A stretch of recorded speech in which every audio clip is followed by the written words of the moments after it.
goes a little something like. I'll keep love you warm all summer and after fall. I'll keep you warm all summer and after fall. I'll keep love.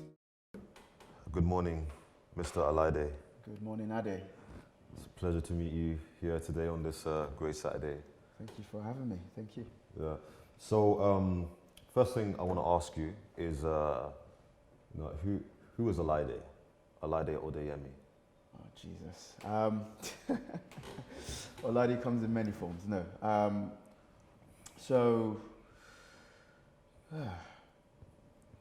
I am a father. I am a man of God. I am ambitious, hungry, caring, I think thoughtful family man. Who, number one priority is, ensuring that, my family and my community are growing and developing as well as I am. So that's me. Sure. When you became a family man, so when you were becoming a family man, what were the thoughts going through your head at the time when you realized that you were finally taking the step from being, I guess at the time you weren't a young eligible bachelor, but you were with someone, but new life was being brought into the world, and you would have had to shoulder new responsibility. What was that? How did you make that transition mentally? I didn't get the time to. I kind of just had to just do it. So when myself and my partner, when we met, we met at quite mid-20s or 23, 24 years old. And at the time, we'd met and she'd fallen pregnant after 6 months of knowing each other. And that was tough. We kind of sat down and we said, okay, how are we going to do this? And I'll be honest, we barely knew each other, 6 months. And I think what we decided was we said we were going to commit to each other going forward, no matter what. And, we said we're going to bring this child into this world. She's 5 years old now. Her name is Tamara. And we never looked back. I think the transition happened almost immediately, because the second I found out that, okay, I'm going to be a father, I don't know, something happened, which I can't really explain. Something happened where, I kind of stopped thinking about myself and had to almost, every move I made, every step I took was very much with a thought that, okay, how is my child gonna be by me making this decision? Yeah. How's my family gonna be by me making this decision? So every decision I took, I always had that in the back of my mind. And I just, it's being a father, being a parent is a continuous learning process. It's tough, but at the same time, it's absolutely rewarding. You have to stick it out. You literally have to stick it out. You have to be open to learn. And the biggest thing that my daughter has taught me is hunger. Never ever giving up. And it really just set my focus as to, okay, who I want to be, where I want to be, and then how I was going to get there. I kind of didn't have to worry about, because if I knew I had those things in my mind, I think everything just manifested itself. So yeah.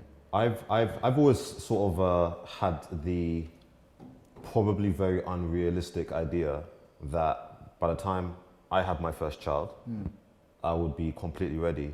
So I've always been driven where, like, get my accolades first, make sure I have my career or profession cemented first, property first, then marriage, then have a child. And by the time I have a child, there's plenty of things already set in order. Like there's always there's a nursery, there's the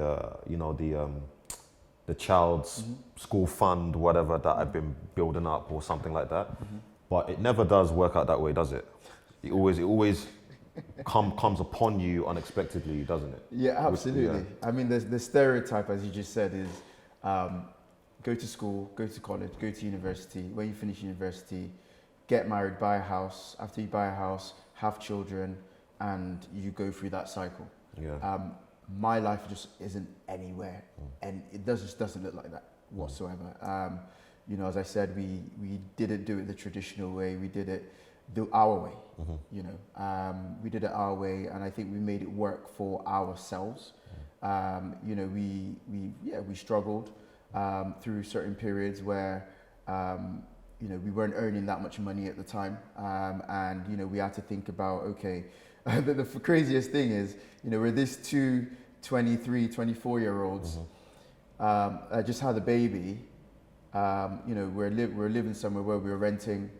I had finished university at the time, and you know, Nomso at the time was working somewhere else, and obviously she went on maternity leave. But I can't never forget the day we were leaving the hospital, and the nurses kind of handed us this child and said, "Okay, bye bye, goodbye. That's it. That was it. That was it."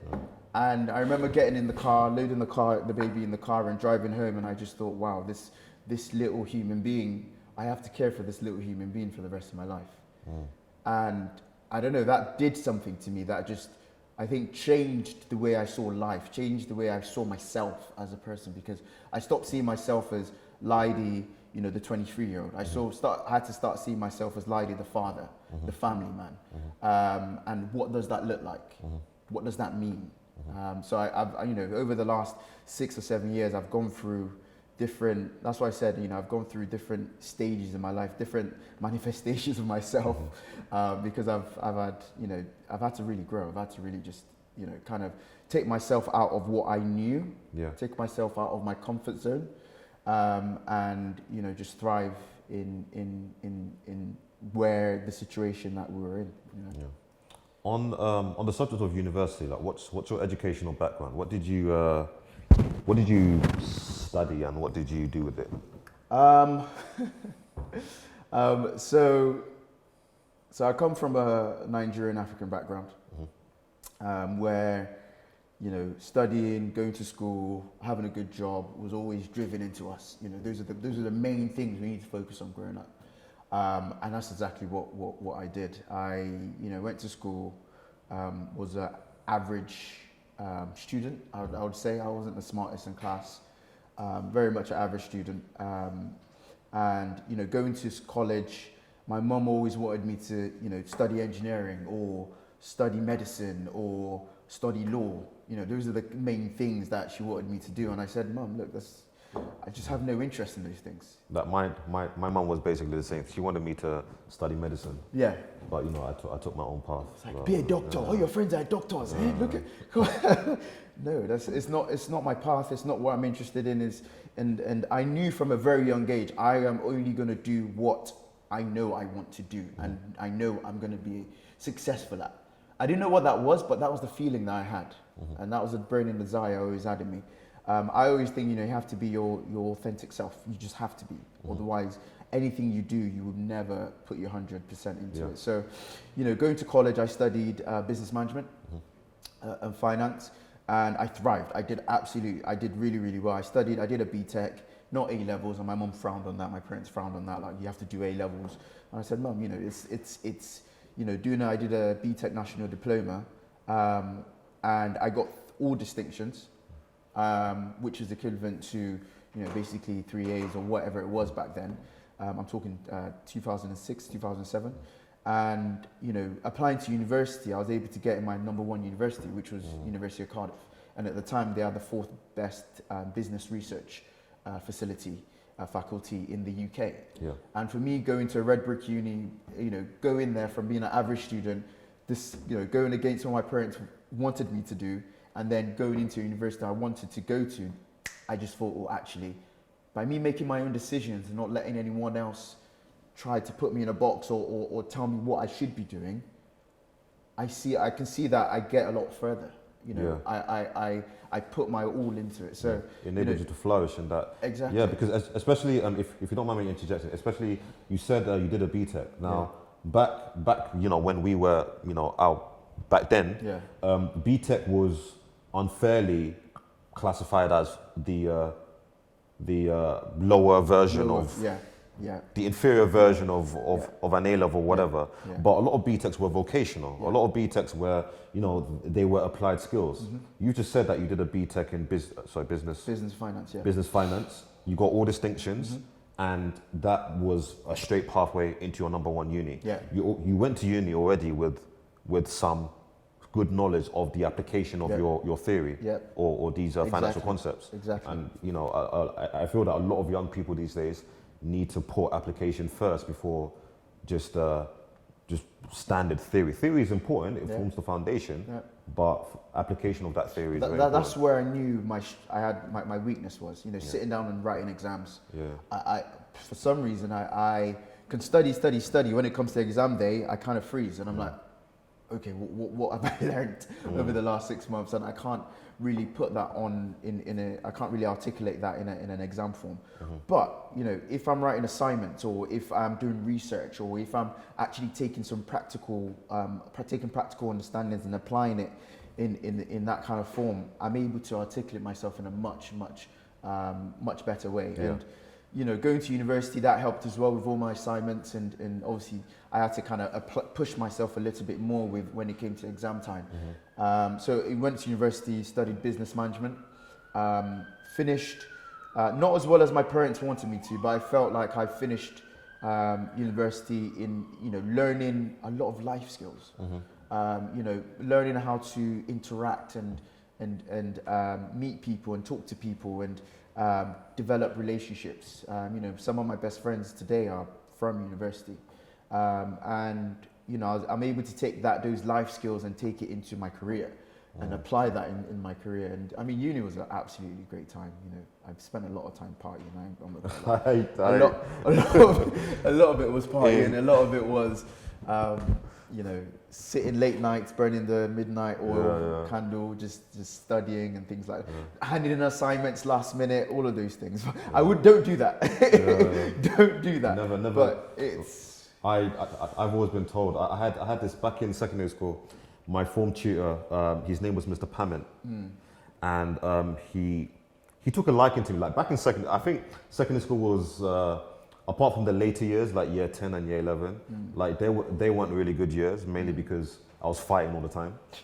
So, like it happens to, inner city London, South London, fighting all the time. But my teachers did take a liking to me. And one of my form tutor always told me, Ade, get it done first. Like if you got homework, if you have revision to do, get it done now, get it done first. And I carried that all the way through up until about the end of first year uni, and then it just went downhill like second year and third year, and because you get immersed in the whole excitement of living away from home, meeting so many different people from different backgrounds and cultures and all of these things. So you kind of just get, you kind of have to find your feet at university, and then you then start studying. And there's so many distractions. Just got to make sure that you've got. And one thing I always had at university, although I. As I say again, I came out with a 2-2. My parents would have liked me to have a first or at least a 2-1. But, the way I put it down is I had fun. I studied, I learned a lot of things, but I met a lot of great people. And that helped shape you as well. Funny you say that because in my 3 years, I went to Bristol University here in Bristol. And it's really coincidental. I did my undergrad here, then went off to do my master's, then PhD and worked in London. Then eventually I'm back here in Bristol. It's funny how life works that way. But I did not enjoy my undergrad. I did not enjoy my time here studying physics at Bristol University. It was a very arduous and very unfulfilling 3 years. I remember how I felt when I came out with I got a 2-2 as well. It should have been at least a 2-1, but things went badly downhill in the second year. But however, it did shape me for my master's because I knew what not to do. So a lot of people come out, right? They meet all these great people, and I met some great people, by the way, like individuals that I still talk to, and they're great people. I would have them by my side any time of the day if I could. But some people, like, they meet great people, they have a great time, and they know who they are. Okay, they know who they can be. I came out sort of a bit of the opposite. I came out, here's what not to do, here's what I need to be. Right. And that's what set me up for my master's. So for my master's, I traveled all the way to York, far away from everyone. Right. York is like a 5-hour, 6-hour drive from London. Yeah. Yeah. York is cold as well. In most of the year, it's cold. I'm talking lakes and rivers are freezing over. And that was the year where I fashioned myself into what I am today. So, you know, it's basically, I'm saying that just to say that our paths are different, but they matter, you know. You said something about when you and your wife, you know, when you got together, then within 6 months you got pregnant, and you did what was best for you. You both. You took a part. That's the beauty of the versatility of human beings. Absolutely. We've all got our own paths. We've all got our own engineer. Absolutely. We are the engineers and architects of our own path, and we shape it the way we want it to be. Yeah. I think you have to go back to, you know, being your true, authentic self. Yes. And, you know, my missus tells me this all the time, you know, are you your true, authentic self? In that decision you made, was that your true self making that decision? Or was that based on what other people want you to do? And I always come back to that because, you know, being your true, authentic self means that, you know, you know who you are, you know where you're going. And I'm a big believer in setting goals, you know, not at the start of the year, but every single day. Every day you wake up in your mind, okay, who am I going to be? You know, you wake up with a handful of decisions every single day. And without having goals and without having a strategy and without having, you know, your path, you're just going to make any old decisions that will land you nowhere. And, you know, I think your life is the biggest project you're ever going to manage. You're a project manager managing your life. Your life is a massive project, and there's so many facets and so many things that comes with that. And, you know, for me, you know, going to University of Cardiff at the time, where there wasn't that many black people, you know, there wasn't that many, you know, people like me that I can see and can relate to, but there were other people there that I was able to actually get myself immersed in and learn about their cultures and learn about their backgrounds and learn about, you know, the food they eat, the way they talk, the language they speak and things like that. And it's like traveling to all this, because, you know, University of Cardiff, they've got loads of international students. They've got loads of students from all parts of the UK.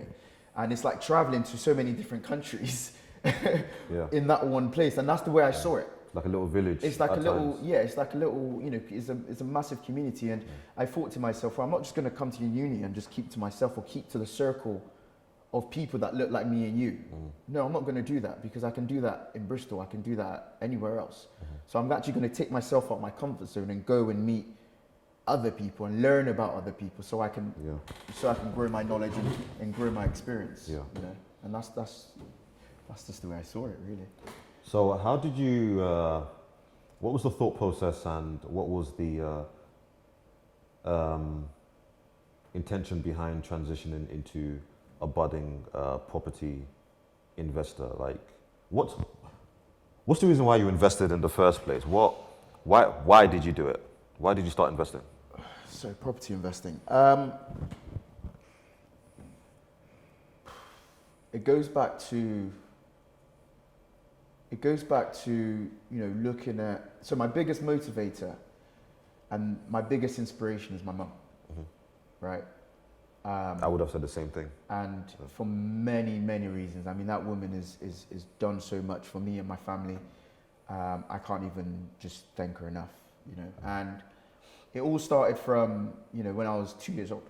So at 2 years old, we're living in Nigeria, born in Nigeria, living in Nigeria. My whole family, my mum, my dad, my two older brothers. And my mum's a nurse. And it was at a time in 1992 where the UK had a huge demand for international nurses and doctors, you know, from Africa, from Asia, from all over. And, you know, my mum at the time thought, okay, well, I want to be able to create a much better platform for my children. I want to give them a fighting chance in life. And she felt that being in Nigeria just wasn't gonna do that. And she left. She left us in Nigeria. She moved to the UK on her own. I think her brother is a doctor who was working in Nigeria, and they kind of, helped each other. Came over to Bristol, and I just can't imagine how difficult that must have been. Leaving your 2-year-old and your 2 other kids and your family so you can come and work here and make money and send it back to us and make sure that we're living a comfortable life. And she did that from between the age of when I was 2 to 8 years old. Within that period, she studied even more to excel in a nursery, in being a nurse, in a field, became a manager of a ward, bought a house in Bristol at the time, so a black African woman on her own as a nurse working in Bristol, bought a house, brought her entire family over, and still working hard till today, just so we can have a better foundation. For me, that story, I have no excuse, zero excuse not to apply myself and push myself and build a much better foundation for my kids. So for me, those are my drivers. That's what I think about every single time. Okay, my mum didn't work that hard for me not to excel even further. Yeah. And property for me is a way of having that freedom of time, that freedom of income, that freedom of being able to say, okay, well, something might happen with my job. Although, I'm really thankful for my job and my career. What is your career, by the way? So I head up a head of sales for a cybersecurity and digital trust company, multinational company. They're primarily a defense contractor, and working in government, defense, critical national infrastructure, and business-to-business enterprise companies. So we help them, looking at how they can better protect their assets, better protect their infrastructure from threat actors and just incidents that might take down their factories or take down their entire IT infrastructure, which will cost them money and time. So do that globally, which is quite exciting. And but I think that you also need that level of security because nothing lasts forever.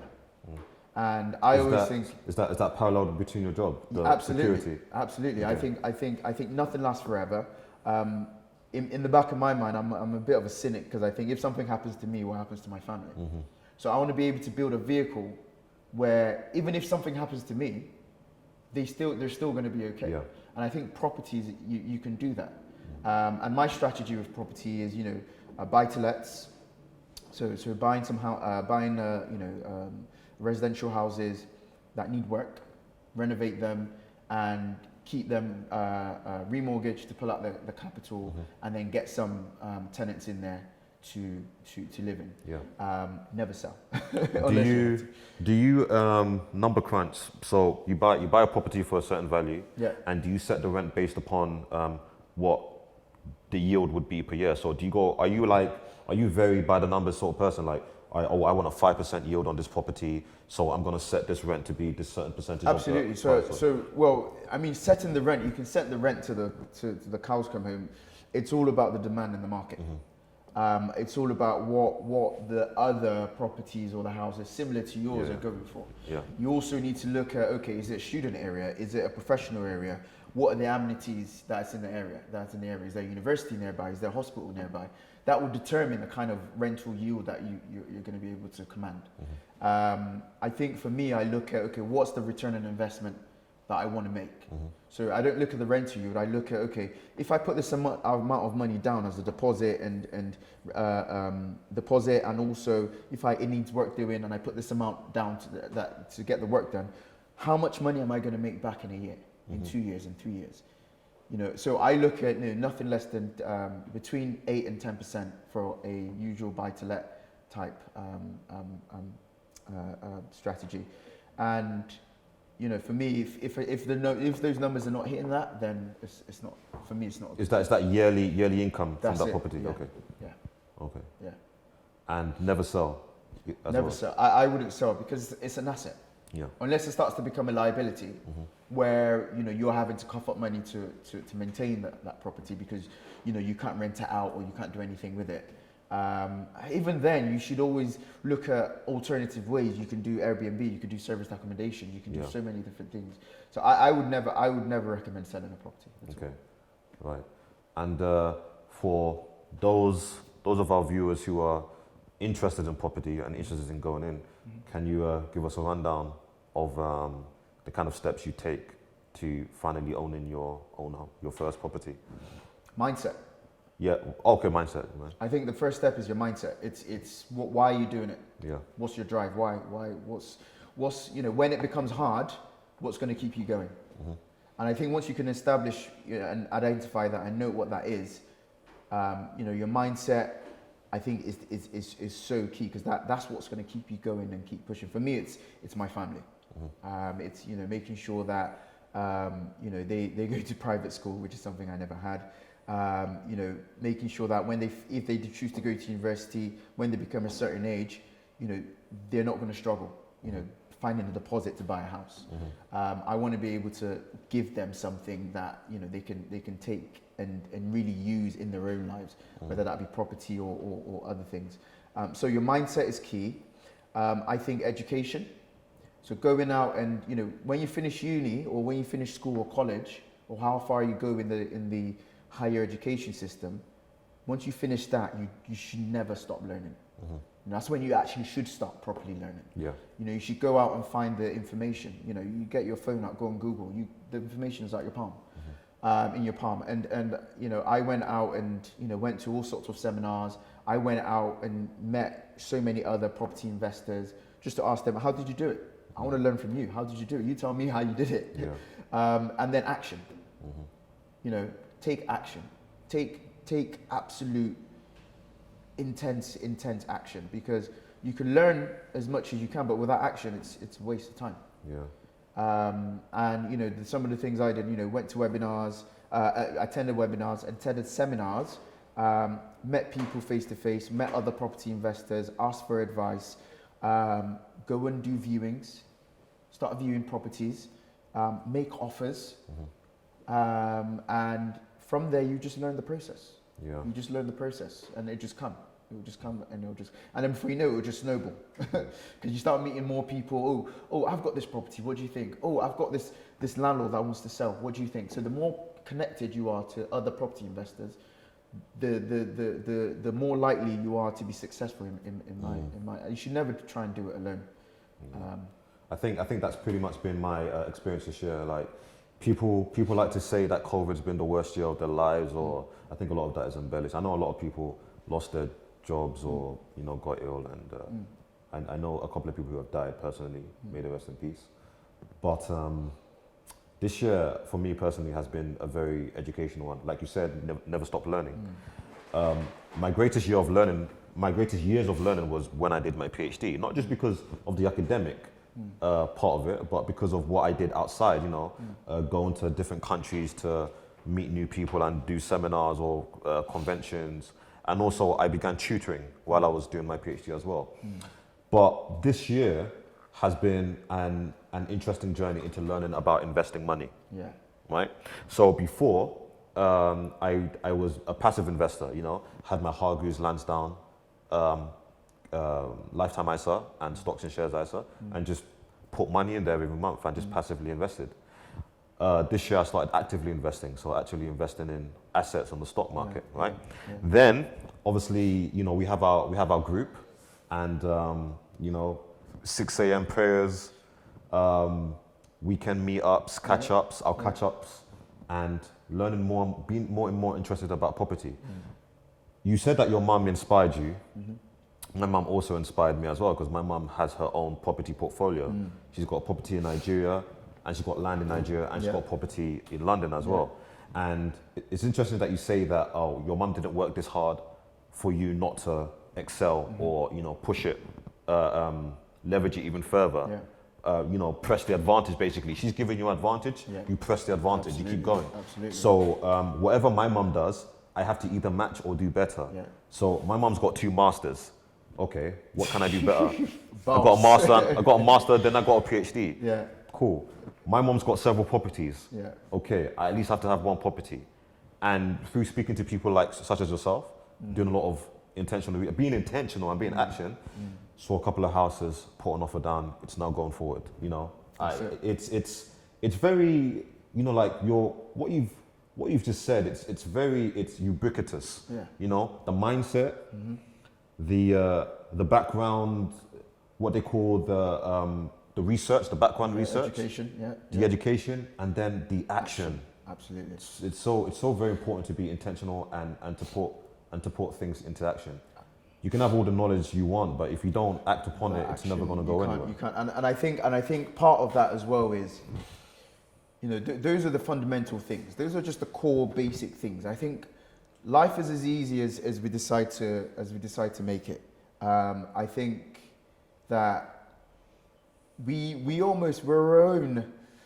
our own enemy. I think we overthink things.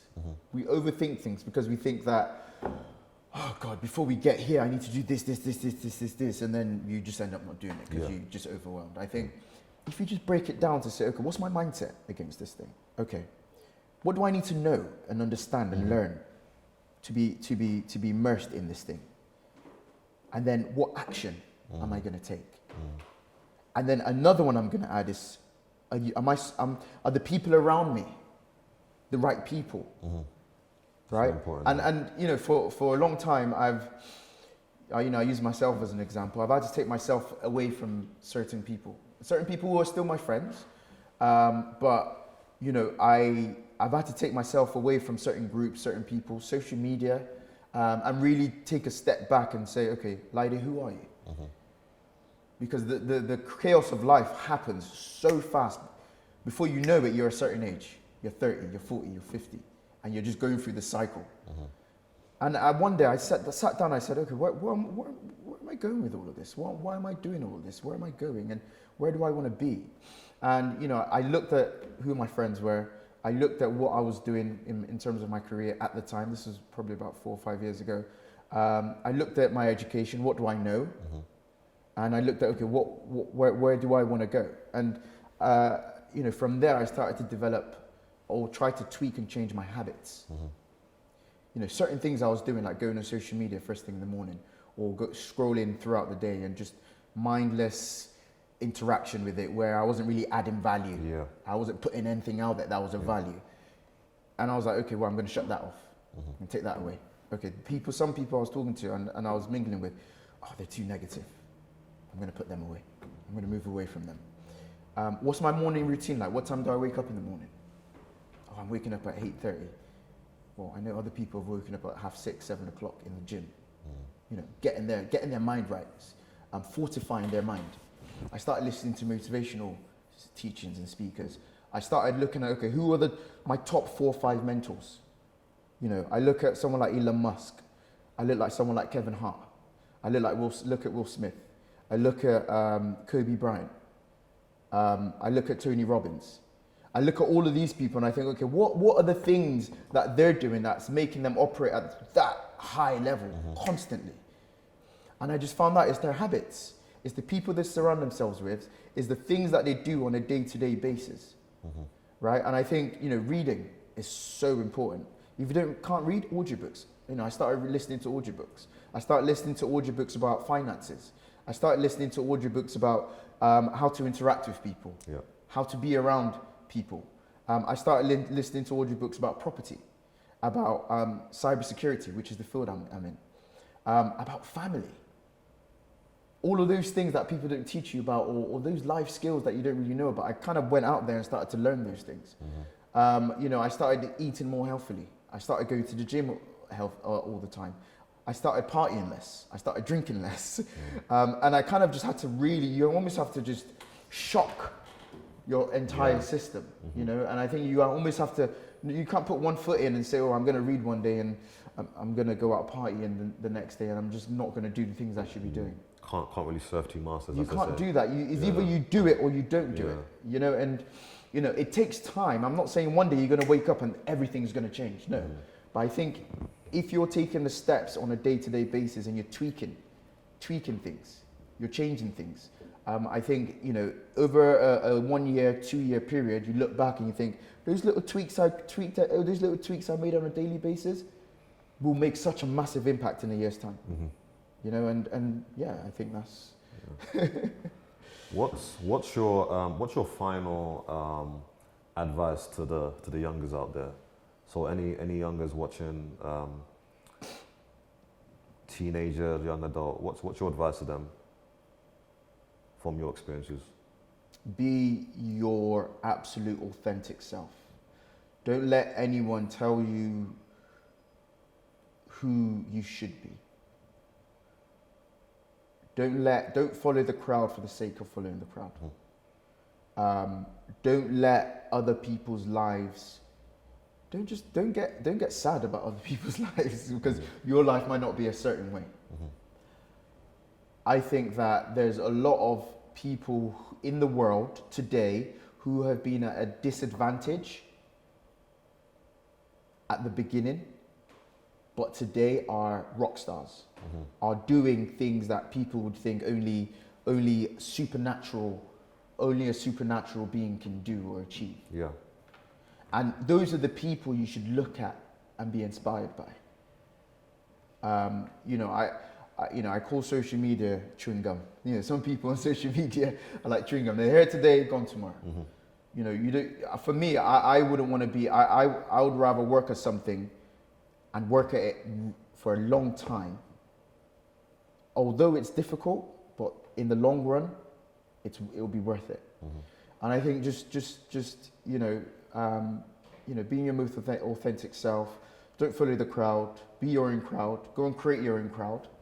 Go and, you know, if the people around you at the moment aren't doing the things that, you know, you feel that you can be doing, go and find those people. Yeah. You know, the world is so big that you can create the life that you want. Yeah. And you know, just I think, you know, make sure that you find the right people, find the right mentors.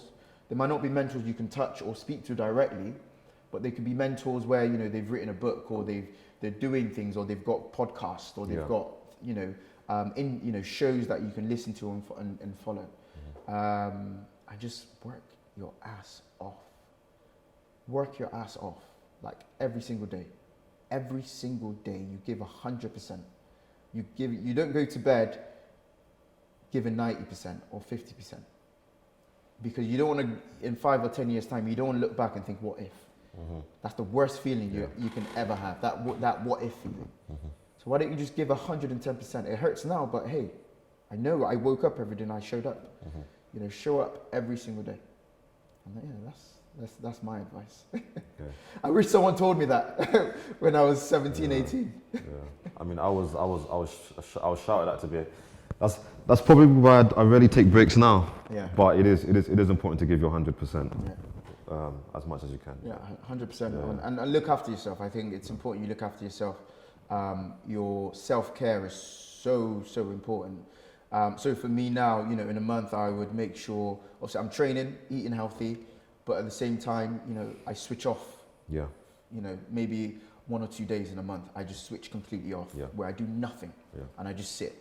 Or other things are, you know, make sure you see a chiropractor, make sure you see someone, a massage, you know, get a massage every month. Yeah. Make sure you get your haircut every month. You know, make sure you take care of yourself, because when you take care of yourself, it shows and other people can see it and it reflects in your energy that you put out. It does. You know? Well, Mr. Olaide, I thank you so much for giving us your knowledge, giving us your experiences. It helped me to listen to you, and I'm sure it helped other people listening to you. No, good. It's been amazing, and the show will go on. I think it will go on. Hopefully next time I'm on, we'll be in a different... More property. There'll be like 5 properties place. under your belt now. Absolutely. Yeah. Okay. Thank you. Awkward ending once again. How was that? How was that? That was amazing. That was like, that was really good. You were dropping hard knowledge. Was I dropping knowledge? You were dropping. Literally, you need to come out with an album.